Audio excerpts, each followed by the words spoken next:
Shavua Tov, everybody. We're on the bottom of Kuf Beis, Amud Beis. Oh, so yesterday was Kuf Beis?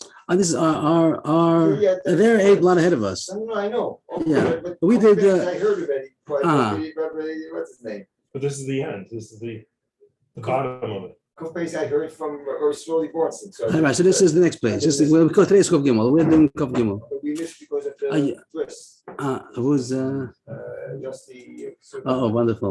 Baruch Hashem. Okay, so we're on the bottom of Kuf Beis, and we're continuing with the halachas about the shoe. We just finished Machlokes. There was a steer about Anpilya. Anpilya seems to mean a sock, and the question was, is a sock kosher for chalitza? And Abai said the teretz difference between Yom Kippur. Rabbi said that the point is between leather or material. That a leather sock is kosher, it's considered a shoe, and both for Yom Kippur and for chalitza. And beged material is not considered a shoe. Material sock is mutter to wear on Yom Kippur, as we do, and on chalitza wouldn't be good. I think more 3 lines from the bottom. Tanya Keva say the Rava. We're going to bring a proof to Rava that there's a difference between Anpilya shel or Anpilya shel beged, a sock of leather sock or a material sock. So it's going to have a lot of other information also, but the one point that we're going to look for is going to be this difference between Anpilya shel or and Anpilya shel beged. So it says, Anifram, if she did chalitza with the torn shoe, the word nifram means torn, like Rashi brings down the lashon of priya and prima. The word parum. Today in modern Hebrew, what do you call that when you a porim? When you want to Frayed. What is that? Frayed. A frayed garment. Okay, when you want to take out stitches, it is called a porim. A porim is in order to cut those stitches. Okay, I forgot. I think there's a name for it, but okay. So Menala Nifram, Shahova Esrov Haregal. If there's a torn shoe, as long as it's still covering most of the foot, so it's kosher. All this first is going to be a list of kosher. All these things are kosher for chalitza. So a torn shoe, as long as it still covers most of the foot. Sandal Nifchas Shemakabel Esrov Haregal. Or if you have a sandal which is missing part of the place, it's open, but as long as it still receives most of the foot. The sandal shall sham shall siv. Also, it's made out of cork, the cork material. A shoe that's not leather. It says here that it's kosher, and it seems to say because the pasha says because it's protective. It's strong enough that it should protect the foot. It says that it's not leather. So that's what it seems to say. Shall sham shall siv. Siv is something that goes on the palm tree. I think you see that also on the palm tree when it has all those. All of the whole bark is made, but if you look inside, so it comes out like a mesh-like kind of material. I think it's called siv. So it says that's kosher. That's kosher for all these things. Are going to say is kosher for a chalitza shoe. But kava kitea, that's going to be a Gemara soon. Kava kitea means the prosthetic of a man whose foot was cut. His foot is cut, and he has something which is more cosmetic reasons why she's going to say. So here it says that it's good. It's good for a chalitza. We'll see about that. Mok, we had on top of the page also said the word mok over there. Some kind of a thin shoe. It says here about chamisha zuzi muki. Some kinds of a mok is a kind of a shoe. Rashi again says that. Thin, where's Rashi over here? Kashel making. Also Rashi says that it must be protective, or else it wouldn't be good for chalitza. If it says here that it's good for chalitza, it must be that it's enough that it's protective. Rashi says over here that it's something somebody doesn't use his feet. He doesn't have functional feet, but he puts something that they'll be dragging on the floor. He's pulling himself some other way, but in order to protect them, that they shouldn't get bruised up, so he has some kind of a support for his feet. So that's all going to be kosher for chalitza, and we'll see more as the Gemara goes on. The Gemara is going to analyze this brisa, but here's what we're looking for. Here it says Pilya Shalor. That's the main issue we're looking for. That it says if you have a leather sock, it's going to say it's kosher. That's what Rava said. A leather sock is kosher for chalitza. Here the brisa says so. The brisa continues. The chalitza ben agodol, ben omed ben yoshe ben muta. That chalitza from an adult. We're going to say that the man has to be an adult. If he's a katan, it's not going to be good chalitza. See what the brisa says. If as long as he's an adult, it's kosher. We're going to see soon chalitza ben katan is going to be the opposite, a couple of lines down. But then it says ben omed, ben yoshe, ben muta. No difference if the man is standing or sitting or lying, reclining. That the man who. It's interesting. That's the point out in general. We always say that the man is choletz, and really he's not choletz. He's the one who's nechlatz. If we would be more accurate. The more man choletz means to remove. He doesn't remove. She's the one who's removing. She's choletzes. She removes his shoe. He's the one who's called nechlatz. He's the one whose shoe is removed. But anyway, it says here that even if he's standing or sitting or reclining, when she took off his shoe, it's a good chalitza. Taisa talks about why would you think that? Why would you think differently? But the Gemara is going to say something about this also. So we continue. All this is a positive list. All this is the green list. It's all kosher. If the man is blind, also it's a good chalitza. Taisa again asks, why would you think differently? Whatever the chiddush is, it's kosher. Even if the man is blind, still there can be chalitza. All these cases, chalitza sekshera. You go through the whole list, so far everything is kosher. Now the rest of the braysos is going to say what's possible. Avol, it's going to be mostly is going to be the opposites. It's going to be the contrast. So before we said that if it's a torn shoe that is still covering most of the foot, it's kosher. Here it says, but if it doesn't cover most of the foot, so then it's possible. Not a good chalitza.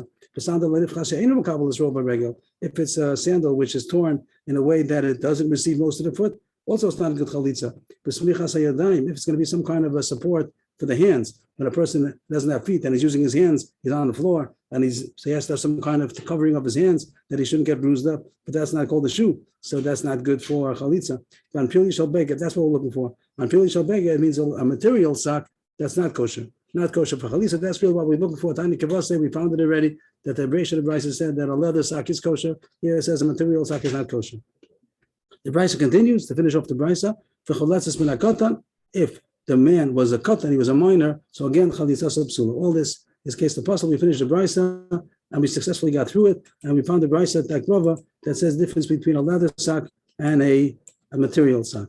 Now the Gemara is going to analyze the Brisa. We go back for a couple of points. The first thing the Gemara analyzes is about kava kiteya. It says the kava kiteya, it says that it was kosher, that the prosthetic of a person whose foot was amputated.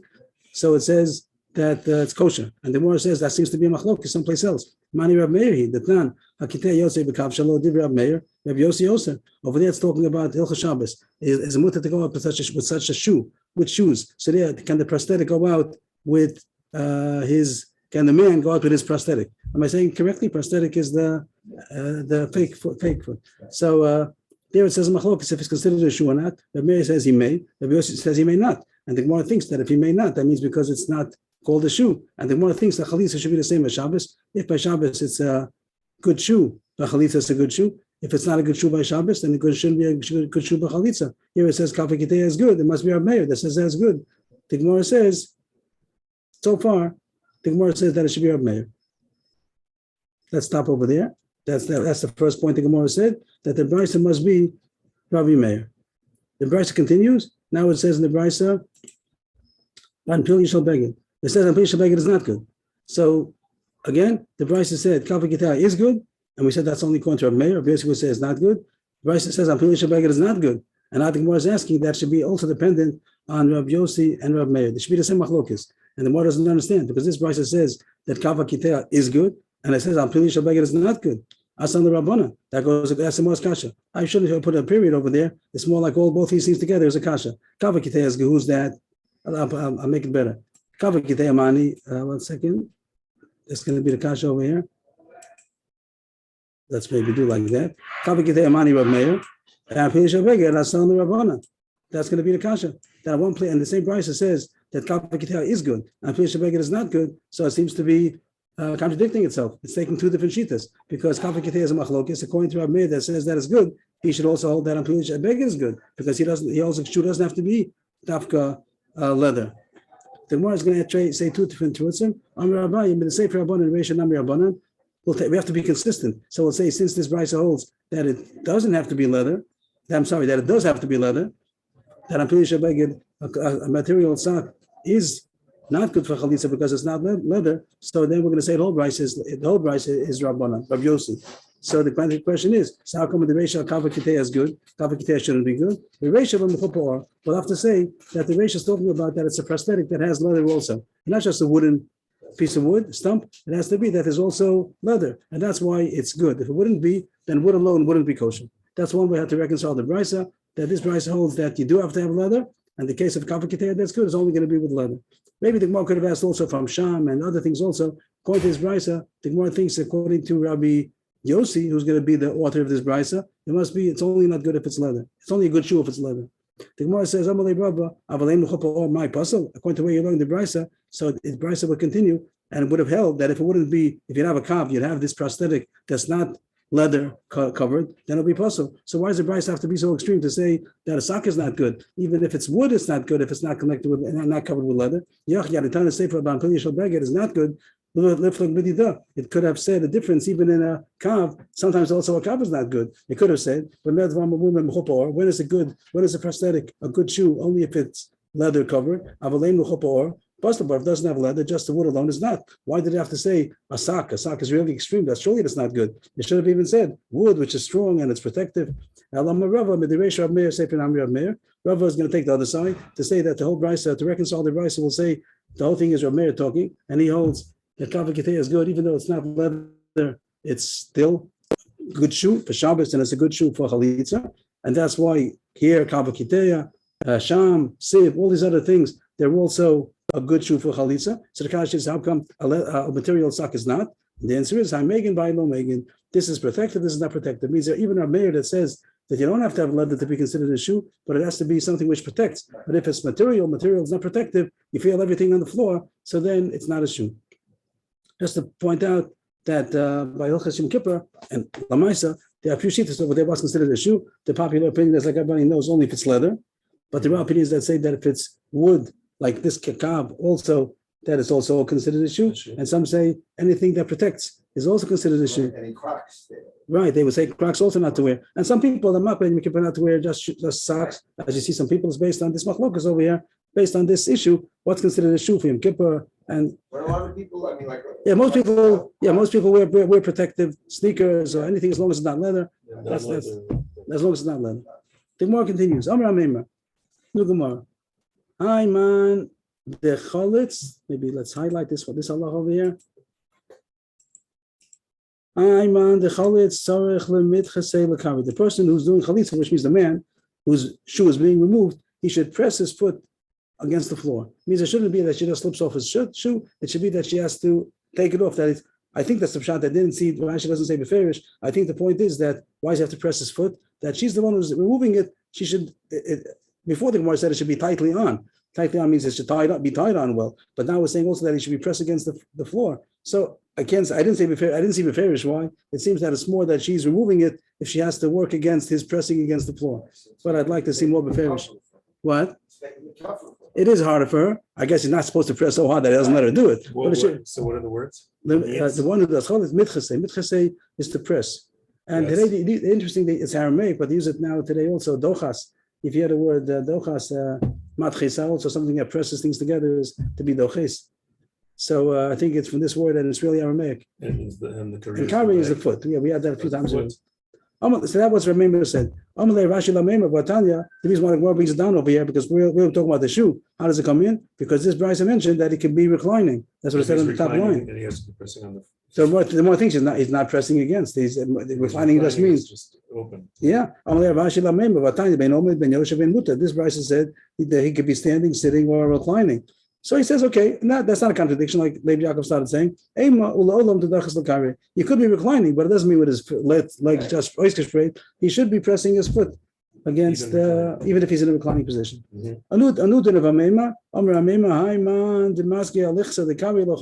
If somebody walks, the word misgi is to walk. Somebody walks on the luach of his foot. So the way I got from Rashi means on the side of his foot. His foot is bent. When you say the word foot, you know, lichsa, like luach. Rashi gets like the side of his foot. He doesn't walk in the bottom of his foot. His foot is bent in a way that he walks on the side of his foot. Yeah, that's how I got it from Rashi only. I don't know what the word literally means. So it's not. He can't do chalitza because the sole of his foot is not pressing. Right, and not because of the pressing. Even if that's the problem, is because he's not pressing. Only based on a member. Because a member said he has to press, here it's not pressing. It could be even if he would be pressing in a way that make him press on the bottom of his foot, but he doesn't walk that way, so it's not a good chalitza. He's not a person who walks on his foot. So I think, does Rashi say anything over here? That he says Rashi makes it extreme. His foot is upside down. That means he walks on the top of his foot. I don't know if that's literally. He's not talking about he's talking about someone who's abnormally right, yeah, disformed, yeah, for sure. Disformed. He's walking down. Or that's the best they can do, or something like that. If actually means that the foot is completely upside down, I can't see that he can walk. But if it means on the side, to walk on the sides of our foot, we can try. So you can. So we're not talking about people that can walk on their regular foot. We're talking about people who are They can't, right? They can't deformed and they can walk, right? Rashi says the word luach, lavachim, plank. Here's the word plank over here in English. plank. Plank, planka, French, English, plank. He doesn't step on the bottom of his foot. Rashi, there's a kasha over here because the Mishnah said that it seems even if he's amputated, as long as it's below the knee, it's kosher. That's Rashi. Rashi has a problem, which touches refers to also. If the Mishnah said that as long as the foot is amputated below the knee, it's kosher, so he's not walking on the foot over there either. So how come this is a problem? So it's not so simple. Rashi has a teretz to the kasha. Rashi says this is better. That's better. When his foot is amputated completely, it's better than if he has a foot and it's bent to the side. Taisa doesn't hold like that.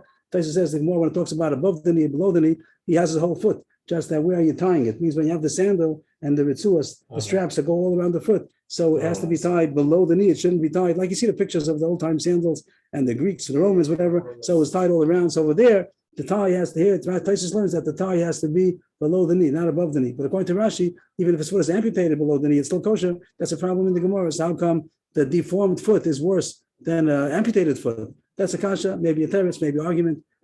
So that's Rabbeinu statement. So that's the question. What's tachas akuva mean? Rashi says that means it's amputated and it's still kosher. And Taisa says, if so how come Rashi himself asks, so how come a deformed foot? It's just going to the side. That's worse. So maybe there's answer to the kasha, maybe not.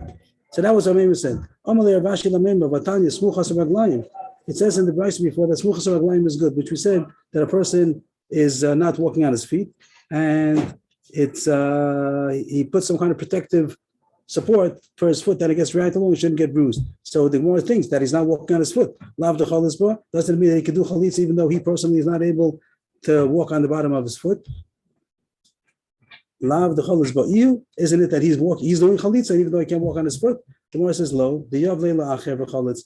Only if it only saying that kind of a support is good for chalitza, but it has to be somebody that walks on his foot. So that does walk regularly, so he can give it to somebody else. It means the person himself who can't walk, he can't do chalitza. It has to be a person who could walk regularly on the bottom of his foot, and this person who's not, there wouldn't be a good chalitza. This kind of a shoe would be kosher if somebody else uses it. According to what Amema says, la bar uba chalitz, but la bar kippur chalitz. So bar uba and bar kippur, if they can't do chalitza, if they would have such a case that they would be their brother died without children and they'd have to do chalitza, they couldn't. Bar uba and bar kippur for two people that their foot was deformed in a way that they couldn't walk on the bottom of their foot. There's a Gemara in Mord Katan Rashi brings down that there's a story over there how it happened. How did it happen that they got deformed feet? But here the Gemara doesn't go into that. The more continues when and he can't make a shliach. No, and they can't make a shliach to chalitza. So there's no chalitza. So what's going to be? I don't know. If there's other brothers could do chalitza. But if there's no other brother, and in case we can't do even can't do chalitza, so what's going to be with the woman? I don't know. And etc. So it says over there about Kav. We're going back again to the Kav again, even though it doesn't bring it right. We're going on the etc. And it says that a Kav is good.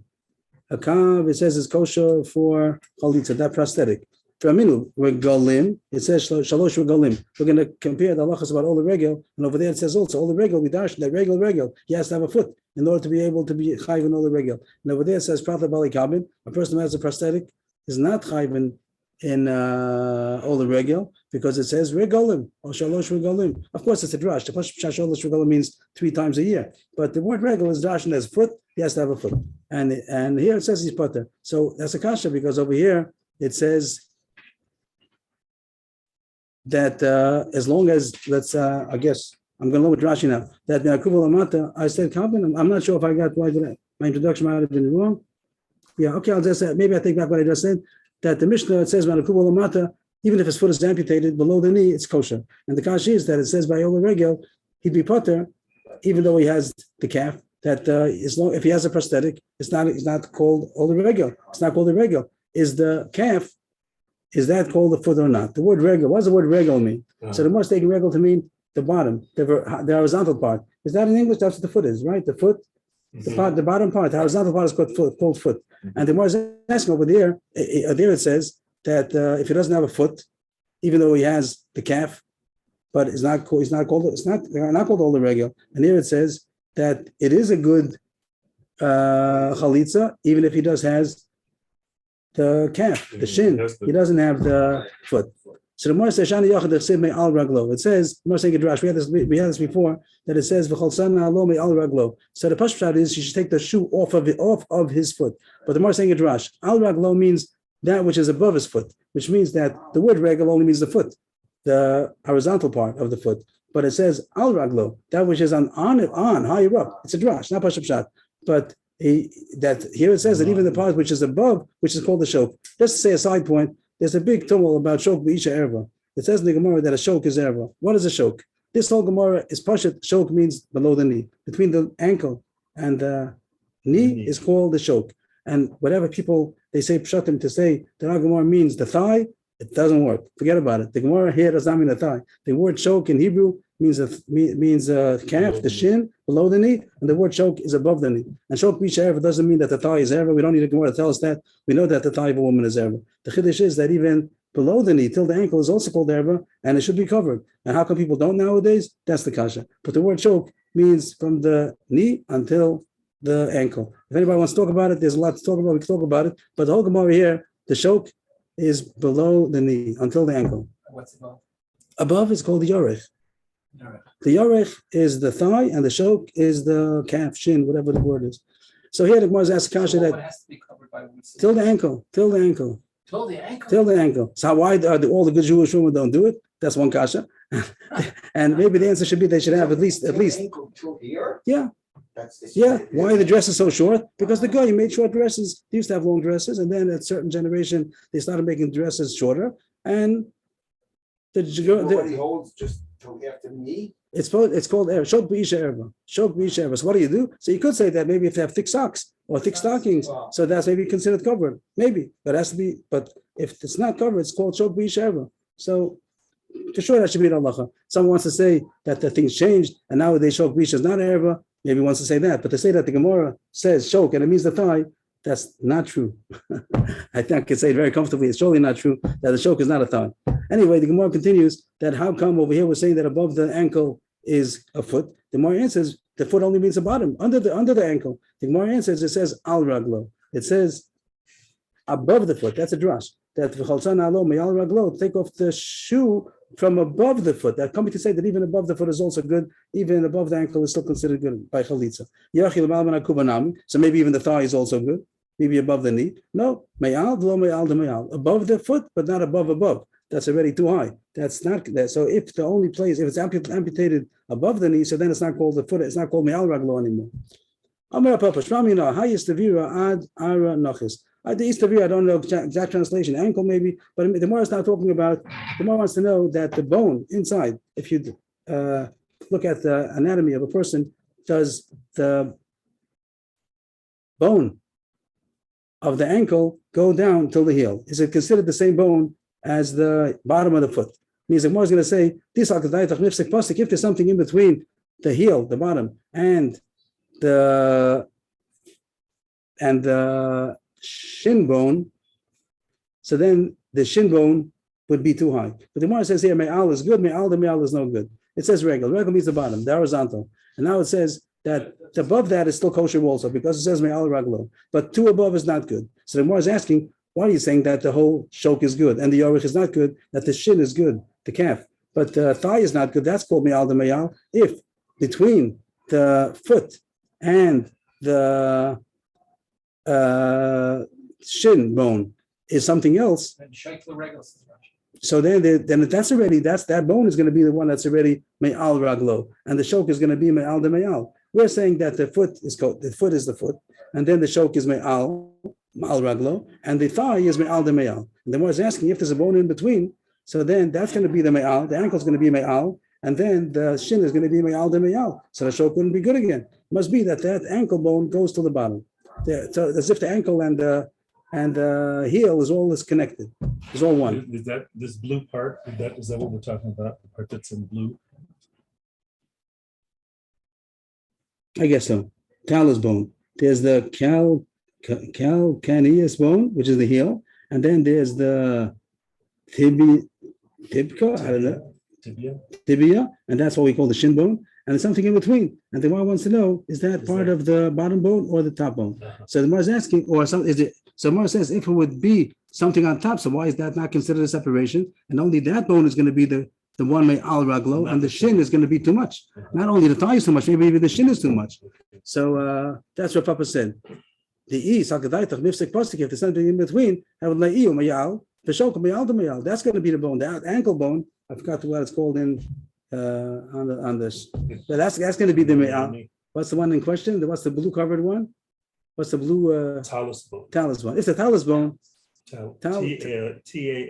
Yes. So if that talus bone is going to be on top, then the shoke is going to be me'al to me'al. That's no good. Ravashi, if you time on mystic pasuk, you could say that there is such a separation. The talus bone is, but called the bahadi kara kikara dami. Since that's on the same level as the calcaneus bone, it's on the same level. It's considered one, even though there is a bone in between. It doesn't interfere with our issue. So whatever the anatomy is, but the shoke is good. The shoke is also good. Till the knee is good. It continues after that. In Akubal Amal, it says that above the knee is not considered the foot. And the Moshe ask a lot of kashas that you see that the word regel, we're saying that the word regel only means what we call a foot, below the ankle. And then it says me'al raglo, that's the whole thing we just had. Does me'al raglo means even one above. But what does the word regel mean? The Gemara takes regel to mean only below the ankle. That's what the word regel means, the horizontal, the foot. And the Moshe has many kashas that you find that the word regel means much higher. Even the thighs are called regel. Like we would say the word leg. A leg is the whole thing. The whole thing. Right. And the Gemara is asking, the word regel doesn't mean foot. The word regel means leg. And therefore, who says that chalitza is not good on the thigh? Maybe chalitza is good on the thigh also. That's the whole thing. It's Maser Rav Kano. It's talking about the baby, the placenta that comes out from the woman. It doesn't come out from her feet, it comes out from her legs, between the legs. They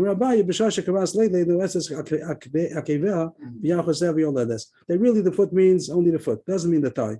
And when a woman gives birth, she's giving birth between her feet, yes. Not like the modern way of giving birth that the woman lies, and that's a modern way. I think they started by King Louis or something like that. That's when they started giving birth lying down. Before that, in all generations, they used to give birth kneeling. Karas lele, she'd be kneeling. And now maybe people go back to that again nowadays. A birthing chair, all kinds of things that people want to go back to be more natural. But the natural way of giving birth is not to be lying. And they say it's much harder to do it in a lying position. The kneeling position, the kneeling position will be much more natural.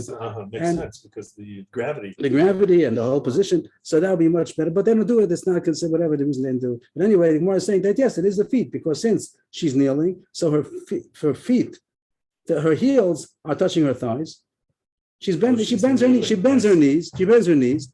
Like someone will be kneeling on the floor. So they're like this is a picture of it. Yeah, good. So that's cool that the baby comes out from between the feet, even though it's the thighs, but it's the feet and the thighs together because they're coupled over. So no kasha, the word regel still means foot. Tashma, raglov, the pasuk over there it's talking about when Mephibosheth came to David, and the pasuk over there, according to the Gemara's understanding, it means that he didn't shave hair in the pubic area. And it's called raglov, even though it's talking about the thighs, the hair on the thighs, but it's called raglov. So you see that the word regel means the thigh. The Gemara says, no, lishmal, it's just a nice way of saying it, but we want to talk more noble, so we don't say so clear that it means the thighs. But it's a lishmal, it's a nice lashon. And the Gemara's going to say the terrorists again and again. Many times you see that we mean leg and we say foot, and we say regel, but regel really means foot. But it's a nice way, it's more clear, more fine. And instead of being so gross to say the thigh, we're fine. Tashma, but there's talking about to defecate, and it says that he covered his to cover his feet. Covering lasech raglav means that he's defecating. Defecating is by the thighs, not between the thighs. Also lishnamalia. Once again, the same term. It's really it means the thighs, but I doesn't want to say it. Tashma ach meisechu raglav b'chedam akeva. That's talking about by eglon, same thing, defecating, and it says also again the word raglav to mean defecating, and it means thighs. Again, lishnamalia. Another kasha in raglaha over there it's talking about by Sisra, and the Drash is going to say that he fell between her feet, but the Drash is going to say again that he had relations with her. Yael, in order to weaken Sisra, that she should be able to kill him, so she offered herself for relations, and she weakened him like that. Then she was able to kill him.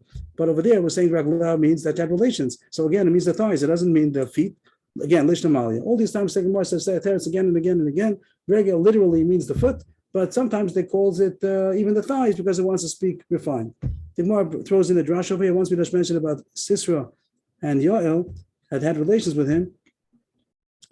Amar Rabbi Yochanan, Sheva Bilos, Boal, also Russia, Bosa Yom. That Russia, Sisera, he had relations with her 7 times. She enticed him in order that he should have relations, he should get knocked out, then she'd be able to kill him. Shenema, Ben Raglea Karan Nafal Shachav, Ben Raglea Karan Nafal, Basher Karan, Sham Nafal Shadur. 7 times over here. What do you have here? Karan, Nafal, Shachav, I guess I didn't count. Ben Raglea Karan, Nafal, Basher Karan, Sham Nafal. Yeah, if you count over here the words Karan, Nafal, and Shachav, it says 7 times. So she had relations with him 7 times. Then what's the kasha? This is a sign. This should be in parentheses. This Gemara. Once we mention the Gemara, the point about Sisera and Yoel with Ragler, so the Gemara mentions this on the side point. The kasha is she's enjoying it. It's an avera that she's enjoying.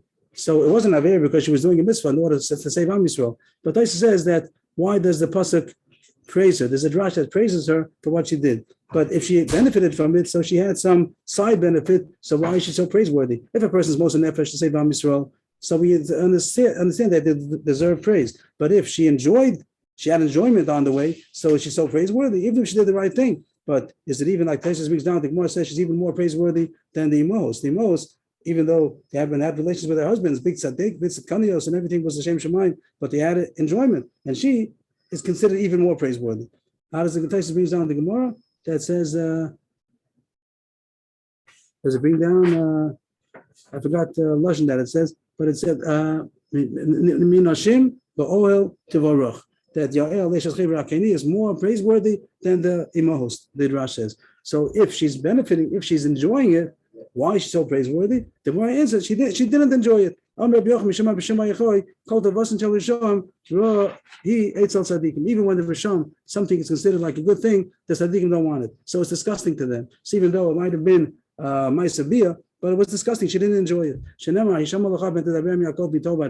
Over there, it was being a proof that the Tzaddikim don't enjoy the Rishon's goodness. Now it says over there that Hashem told Lavan, don't speak to Yaakov good or bad. Why did Hashem say not to speak good? Bad, we understand. Don't speak bad. Why did Hashem want that Lavan shouldn't speak good? Why not? Must be because the good of the Rishon was not so good.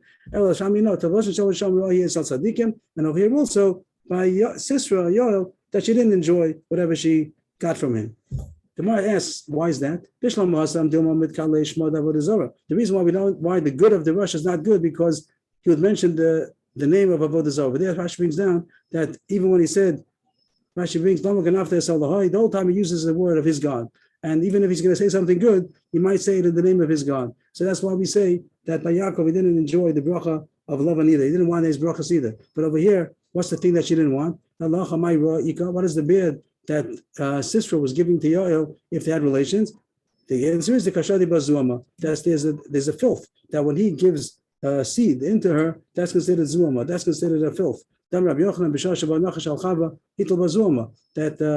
when the Nachash, I don't know if this is to be taken esoteric or literal, it says that the Nachash in the Chava, other than Chava, so it says the Nachash had relations with Chava. I don't know if to be taken literally or it's esoteric, whatever it means. It says that he had relations and he put into her a filth. Yisrael shamdu al har Sinai paskazu masan. Goyim shalom du al har Sinai la paskazu masan. Am Yisrael in humanity had all of that zuama within them from the Nachash until Har Sinai. Am Yisrael by Har Sinai they stopped that filth was already expired, but the Goyim they did it. They still continued to have the zuama. And Mamela, when Sisera had relations with Yoel, he had zuama and he put zuama. She doesn't want the zuama. She doesn't want that filth.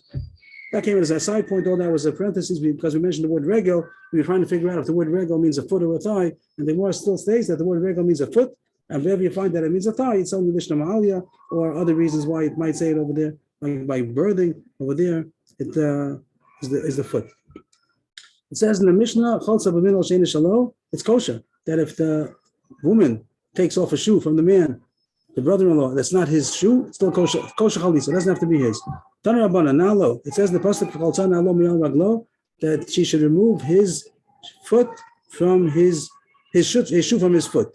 See, his shoe, na'alo, it says, sounds like it has to be his shoe. Ain't the other na'alo. It sounds like it's only kosher if it's his shoe. What if it's not? Now it's called adam and how do you know that's kosher even if it will be not his shoe? Now we call Malcolm. It says a few times the word now over there. In the parsha over here, it doesn't say only now. It says the word now, stam, shoe. It doesn't say his shoe. So we learn out that even if it's not his shoe, it's also kosher. So why does it say now low? If it doesn't have to be his shoe, The answer is now lo haroilo means that it's a fitting shoe. It's something that fits. Not that it has to own it, but it has to be something which fits his foot. If it's such a big shoe that he can't walk in it, it falls off his foot. Or if it's so small that it doesn't cover his foot. If it doesn't have a heel. Rashi says Musulaim. Rashi has two pshatim in that. Rashi here. Rashi has, it's a kind of a broken shoe that doesn't have a heel. It doesn't have a sole, Rashi says. It's the name of a place. They had such a kind of shoe over there in a place called Misulaim, from Sulaim. So Rashi has two pshatim what the word Sulaim means. Anyway, it doesn't mean that it has to be his shoe. It just has to be a fitting shoe, but it doesn't have to be his shoe. Even though it says now low, it just means a fit which is appropriate for him, not that it's actually belonging to him. Tomorrow's a story, a cute story. Abaye have a koi kamei of Yosef. Abaye was in front of Yosef. Yosef was the Rebbe. Abaye was a Talmud. Asay Yevamo lachlos, and Yevamo came to do chalitza. So Abaye told Rav Yosef, the Rebbe, told Abaye, the student, Amalei, havlei masandlach, give him your shoe, because he needed a shoe for chalitza. So he told Abaye, you have a kosher shoe. Like maybe the other man didn't have a leather shoe. He needed a leather shoe, whatever the case would be. So give him your shoe. So Yav lei sandal the small. He gave him his left sandal. Abaye gave him his left sandal. Abaye was very smart. Abaye didn't want to say that's supposed to be his. So he got the Rav Yosef. He gave him his left shoe. So Rav Yosef, what do you do? Why give a left shoe? It does say in the Mishnah that if you do chalitza with a left shoe on the right foot, it is good. The Mishnah does say that. The left foot is not good. The left foot is not good, but the left shoe on the right foot is a good chalitza. Nice. So Abaye, Rav Yosef, even though the Mishnah says that, but that's only b'diavad. Doesn't mean the chatchila. The chatchila, why did you give the right shoe? The Emed Amalei, Emed Rabbanan. He gave the left shoe for the right foot. Yeah. He can put it on his right foot, but I gave him his left shoe. So Rav Yosef told him, why giving him the left shoe, even though it says it's kosher? It's only b'diavad. Emed Rabbanan diavad. The chatchila miyama is the chatchila use the left shoe. Give him the right shoe. But Abaye meant to trigger that question. Amalei, Yachi Sandal Chain Shalom Nami, Emadam Rabban Diav, the Chatchila Miyamo. So then why tell me to give the shoe? Even the right one, it's not his. So even though it says that it's kosher, it's only B'diavad, not the Chatchila. So how come? So that's why Abaye was able to sort of give a criticism without saying anything. He just gave the left shoe, and then if Yosef said it's not the Chatchila, so Abaye said, and is the my shoe the Chatchila? It's not his. Amalei Yachi Kamein Allah. I meant to say, be maknetim, give him a present. Means a give, but I know it has to belong to him. But the evidence kosher even if he didn't. But lachatchila, it should belong to him, so give it to him. And that's what Bezdin does. Lamaisa Bezdin has their shoe, they have a chalitza shoe, and they're marking it to the man. That's what he meant when he told him to give him his shoe. Shoe and give it and let him and give it to him to acquire it. That should belong to him. He'll give it back to you afterwards. But he meant that's what he meant to say. Abaye didn't understand that he said that he meant to give it to him as a kinyan. Just give it to him, to lend it to him. Lend it to him, it's my shoe. It's good. You're not supposed to do that way. So Yosef said that's what I meant. Sandal chalates. So we spoke about today already about leather and wood and magain. It should be protected if it's protected. Now going back to the Mishnah. The Mishnah says that a sandal chalates is also kosher. That a wooden sandal is kosher, even though it's not leather. Mantana, who's the author of our Mishnah, that says that a wooden sandal is kosher. Mishmul Rav Meir. We just have machlokas on Amar Aleph. That no, Nakidei Yosef v'Kavshel Div Rav Meir. Rav Yosef. Hilchos Shabbos is a machlokas if a person has amputated foot, if he's allowed to go out with this cow or not. Rav Meir says he may. It's called a shoe. Rav Meir says he may not. And according to Rav Meir, that it's a good shoe, so then it's a good shoe for chalitza. According to Rav Yosef, it's not a good shoe for Shabbos, then it's not a good shoe for chalitza either. So Amish is only Rav Meir. That you could say that Amish is talking about that it's covered with leather. Same thing in Mar said in Amar Aleph, that even according to Rav Yossi, that says that's not a good shoe, but if it's covered with leather, then it is a good shoe. That Rav Yossi holds out for leather, and you can say Amish also means the same thing. Amar Rav Papi Mishmei the Rabba Sandalam Musgar Lo Sachlesbo Demchal Tzachalitzas Kshera Sandalam Musgar, and then there's going to be a sandal Muchla. The shoe is on a piece of wood. It's prosthesis. What is that? You're putting a shoe on his on the wood on his prosthesis. Which Gemara are you referring to? The one about Kav? That was talking about if that is that. So usually it's made out of wood. Usually made out of wood, and the Gemara thought it's only wood. That's a machlokas if it's a good shoe or not. And the Gemara says if it has leather covered with leather, then everybody holds that it's a good shoe. Even Rabbi Yossi says it's not a shoe. If it's covered with leather, then he also holds that it is a shoe. Excuse me. the prosthesis is, or the wood is covered with leather and you're putting a shoe on top. No. That's the shoe. That's the shoe. That's the shoe. I'm Put a not. shoe on the wood. That's considered a shoe. That's considered a shoe. If it has leather, according to Rabbi, even if it has no leather, that's considered a Doesn't even shoe. have a form of a shoe. Right. That's what comes out. Right. That's what seems to say. Unless I'm wrong. Yeah, touch. That's the case. I think so. It looks. I guess. I'm not talking Mishmei the Rabba. Sandal Muzga.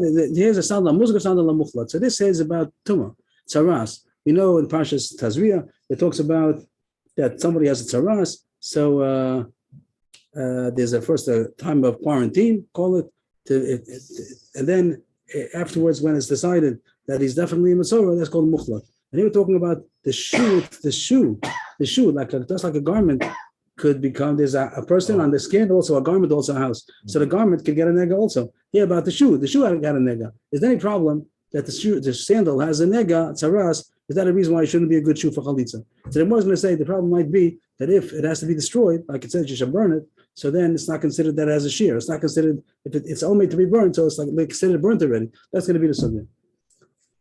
Amar Papi, Mishmei the Rabba. Sandal amuzga lo sachlas bo b'mchol chalitza sabshera. But sandal amuchlos lo sachlas bo b'mchol chalitza sabsula. If it's only a muzgar, so it doesn't have to be burned. So lachatchila don't do chalitza. But if you did it, it's kosher. Rashi says the reason why lachatchila you shouldn't do it is because you might use a sandal amuchlat, which means it's definitely tamei and has to be burnt, and that's not a good even b'diavad. Sandal amuchlat lo sachlas bo b'mchol chalitza sabsula. Even b'diavad, it wouldn't be a good shoe, and they was going to say soon because it's considered all cut up, burnt up. It doesn't have a shear. You need a shear, the size that it should cover the foot. And since this is bigger, considered burnt up, so it's not a shear anymore. So it's not a good chalitza shoe.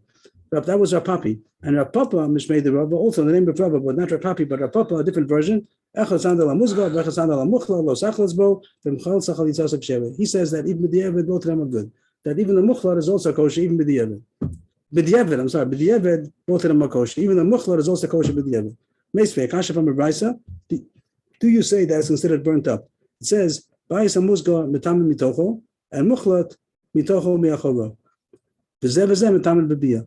Ba'is hamuzga, so you have a house that has a nega, so also sometimes you lock it up until see if it's going to spread or if it's going to come back. So the house also could have a state of muzgar and a state of muchlat. So over there it says that Ba'is hamuzgar is only tamei, and it's even tamei, even in the muzgar state, it's also tamei.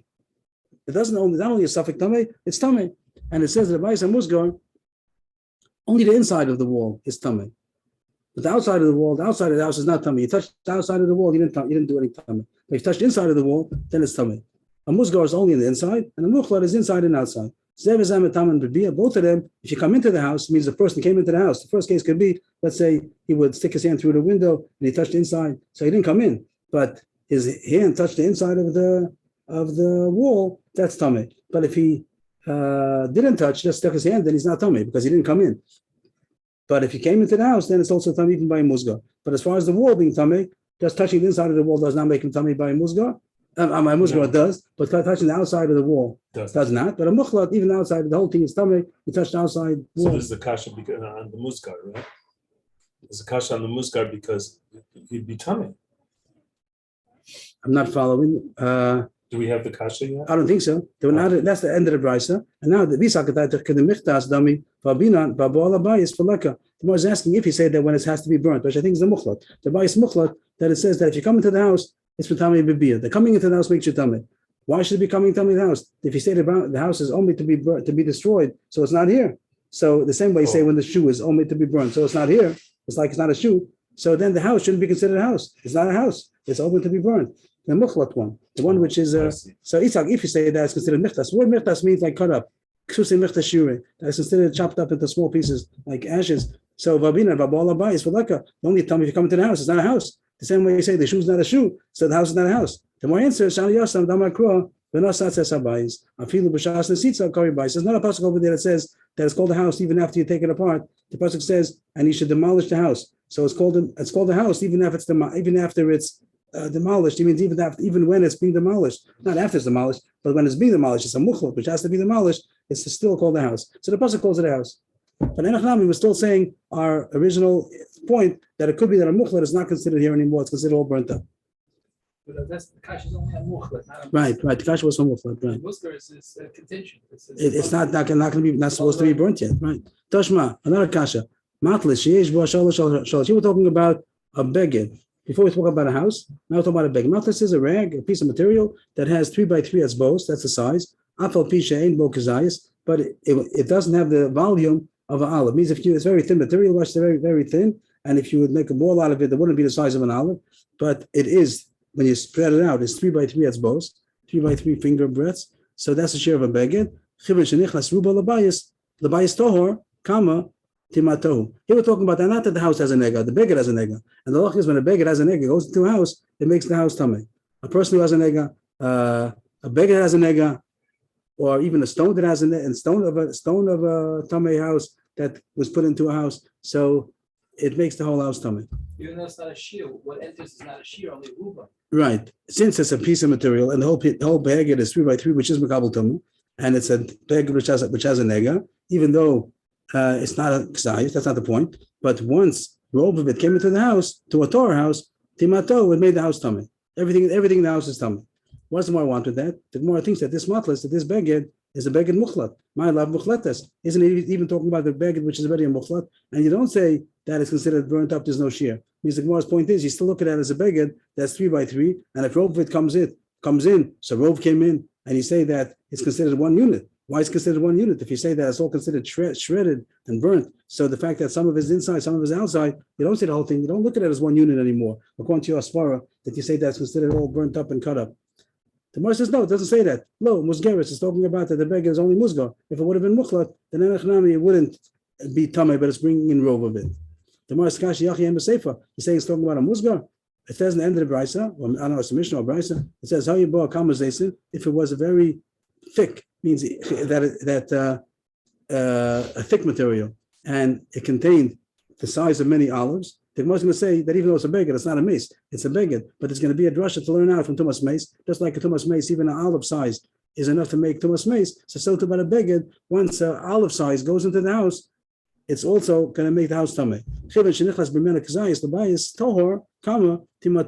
If a kazayis goes in, even though it's not woven in a beged, a kazayis goes in, the house is tall because a kazayis of the beged came in. If it's talking about a mukhlat, I understand. We find that mukhlat is compared to a dead corpse, and over there the din is even a kazayis of a mace is tameh. So to a kazayis of a beged mukhlat will be tameh. Eli yamat musgeres amay is kish lameis. You don't find that it's compared to a mace any place. So why should it be why should it be so that a kazayis would be tameh? The more wants to prove that it's talking about a mukhlat. If it's talking about a mukhlat, you see that has a din of a beged, and you don't say it's considered shredded. Again, the same symbol that the Torah says before. The pasuk shows that it's called a beged even after it's mukhlat. Same way we said before that it's considered a house even after it's mukhlat. You're ready to do nesitza, ready to demolish it. It's still called a house. Here too, the pasuk says it's called a beged even though it's mukhlat. But it's enachami. But other places there's exception. But over here where it says has to be a shoe, it's not called a shoe. That's machlokas at least, but one of the Yomar, Papi said that a shoe, which is mukhlat, but a nega has to be burnt, so it's not called a shoe anymore. The question is, how come if you find over there, the pasuk says that it's called a beged, even though it's supposed to be burnt, so learn out from there that b'chalitza also, it should be called a shoe, even though it's supposed to be burnt. It's a mituma lo gaminan. We don't learn out one from the other, only by tumah. Some special halachas over there, it doesn't mean that it's not considered a shoe. Over there it's considered a shoe. It doesn't mean over there it's considered a shoe, it's not a shoe, and it wouldn't be a good chalitza. Rabba Hilchasa, Echad Sandal Musgar, Vechad Sandal Mukhlat, Vechad Sandal Shalavod Zora, Lo Sachlos, Vimcholsa Chalitzasa Kshera. So he says here that it is good. And what we spoke about, more subjects are coming in now. When we spoke about Musgar and Mukhlat, if Musgar shows Kasha B'diavad, Mukhlat was a Machlokas. Here Rabba says, was quoted at least, that B'diavad is kosher. In between, he said that also a shoe of Avodah Zarah, B'diavad is kosher. In contrast to Tikrovas Avodah Zarah, something which is brought as a present, as a korban to Avodah Zarah, but they're supposed to be. So Rashi, this needs explanation, which I didn't go into. I didn't get it well. That why by Avodah Zarah we don't consider it destroyed, burnt, and by Tikrovas we do. Rashi, I did see Rashi. Rashi says that it's in the case where it's possible to be mabatalit. The Avodah Zarah of a goy, it's possible for the goy to nullify it by making fun of it, by disgracing it, and it takes off the Avodah Zarah. and therefore it's not considered that it has to be burnt. But the Krovas Avodah Zarah, there's no way to make it usable, so it's not considered anymore Where's a the shoe. purpose? A present. You bring a korban, like a korban to Avodah Zarah, so it becomes awesome. Brother, bringing close. V'shalir nidachas, v'shal zaken la'asei l'chvodo, lo sachlos, v'mchol sachel mitzvah psula. The Krovas Avodah Zarah, the bottom of the page, if it's going to be a present to the Avodah Zarah, or Ir nidachas, which also is supposed to be burnt. If it's a city which most of the people that have Avodah Zarah, you have to destroy the whole city, so it's considered all burnt up. Shal zaken la'asei l'chvodo, an old man who made shoes for his honor. What does that mean? He made shoes for when he's going to die. That what we call the tachrichin, shrouds. So nowadays they don't put on shoes, as far as I know. But if they used to have put on shoes, so those shoes are not made to walk. So that's not considered a shoe. A shoe has to be even if they did, it's not considered a shoe. It's a shoe which they make in the For walking, made for for walking. Can't But be if here it's not made for walking, it's made for the walking. funeral home. Oh. It's not considered a shoe made for walking. The lucha of it, the bedina nami lav the lucha.